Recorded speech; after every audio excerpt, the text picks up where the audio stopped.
Okay, Law. Papakita ko sa inyo. Meron tayong na discovery na gulay. So, tuturuan ko kayo kung paano manguha nito. Napakahirap kunin. Pero masarap tong gulay na to, mga kailaw.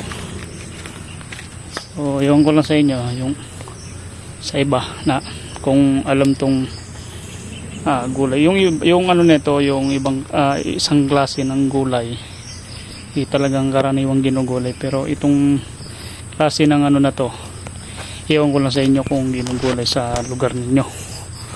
Pero syempre, papakita ko sa inyo kung paano manguha nito. Napakahirap nga lang kasi kunin tong gulay na to, nasa gitna to at matinik. So tara, papakita ko sa inyo kung paano manguha ng gulay na to, mga kailaw.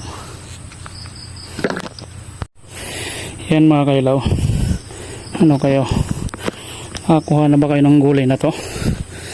Although mahirap to kunin kasi nga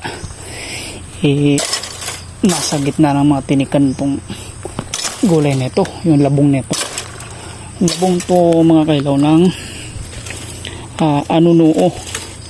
Ewan ko kung anong tawag nito sa inyo, itong uri ng kawayan na ito. Pero sa amin kasi, mga kailaw, anunuo.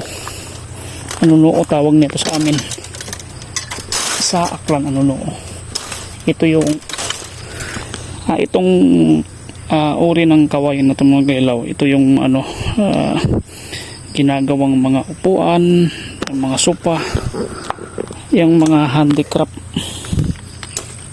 So, maraming nakakaalam din itong na to, uri ng labong na ito.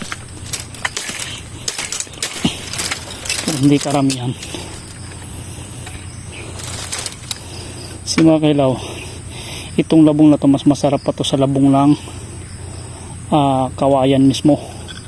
Yung karaniwang kawayan, mas masarap to kasi hindi to siya mapakla, hindi siya mapait.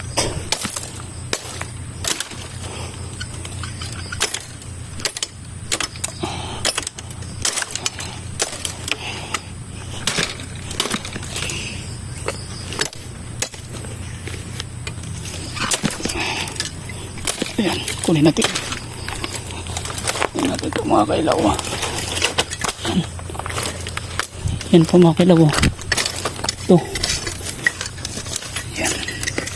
Susungkitin natin ito. Ay.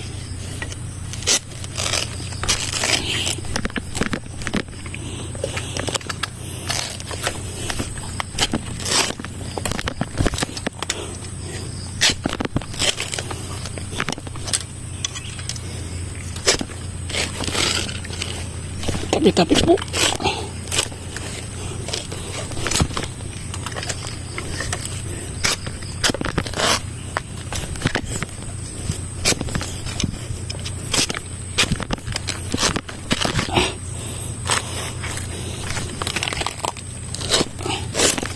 Hirap kasi manguha nito, mga kailaw.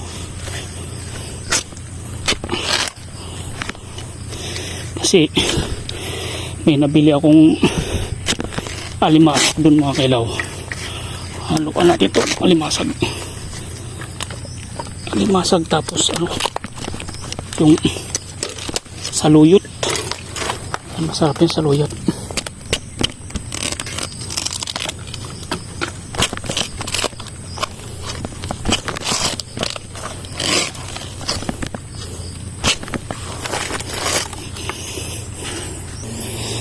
So yun, mga kailaw, marami rin tayo nakuha, no? So yun, no? Yan, marami-rami na yan, mga kailaw. So mahirap din naman magbit-bit pagka marami. Yan, ayan puno niyan, mga kailaw.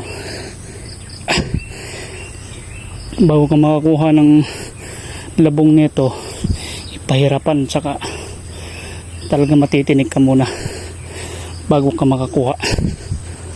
Pero sinasabi ko sa inyo, ang sarap ng labong ng anunuo. So yun.